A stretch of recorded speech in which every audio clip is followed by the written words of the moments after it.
শনিবার ভোর 4টার সময় তার মৃত্যু হয়। অল্প বয়সেই স্বামীকে হারানোর দুর্ভাগ্যে দিশেহারা স্ত্রী জান্নাতুন নাইম।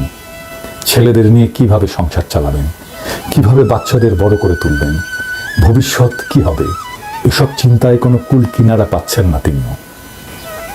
সালাউদ্দিন সাহেব, ইমোশনাল কথাবার্তা বলে জাকিরের লাভ নাই।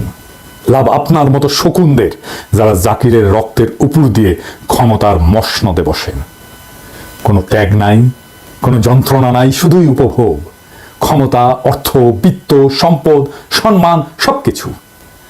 জাকিরের 2 ছেলে কিভাবে বড় হবে, তার স্ত্রী কিভাবে জীবন চালাবে। এই পিনাকি এক কাপড়ে দেশ ছাড়ছে, সব হারাইছে। 55 বছর বয়সে 400 ইউরোর রিফিউজি ভাতায় জীবন চালাইছে। সুপারমার্কেটের নেয়ার এক্সপায়ারি খাবার খেয়ে বাইচে থাকছে। বুকের ভেতরে শুধু আগুন জ্বালায় রাখছিলাম, হাসিনারে জয় বাংলা করে দেব। ওই আগুন কিন্তু এখনো নেভে নাই। ওই আগুন নিয়ে খেলেন না, সাবধান। ওই অহংকারের মসনদ জ্বালায় দেব, সারখার করে দেব। সরি বলার টাইম পাইবেন না সালাউদ্দিন সাহেব। দেশবাসী, আপনারা যে যেখান থেকে ভিডিওটি শুরু থেকে শেষ পর্যন্ত দেখেছেন, আপনাদেরকে অসংখ্য ধন্যবাদ জানাই। দর্শক, আপনারা যে নিউজগুলো দেখেছেন, দেখেই কিন্তু বুঝতে পেরেছেন কি বিষয় নিউজটি দেখেছেন। অবশ্যই কমেন্ট করতে ভুলবেন না। আর যারা এই ধরনের নিউজ ল্যাব দেখতে পছন্দ করেন, দেরি না করে এই চ্যানেলটি সাবস্ক্রাইব করে বেল আইকনটি অল করে দেবেন, তাহলে দেশের সকল আপডেট খবর, রাজনৈতিক খবর সবার আগে দেখতে পারবেন।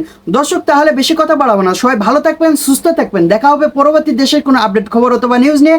আসসালামু আলাইকুম।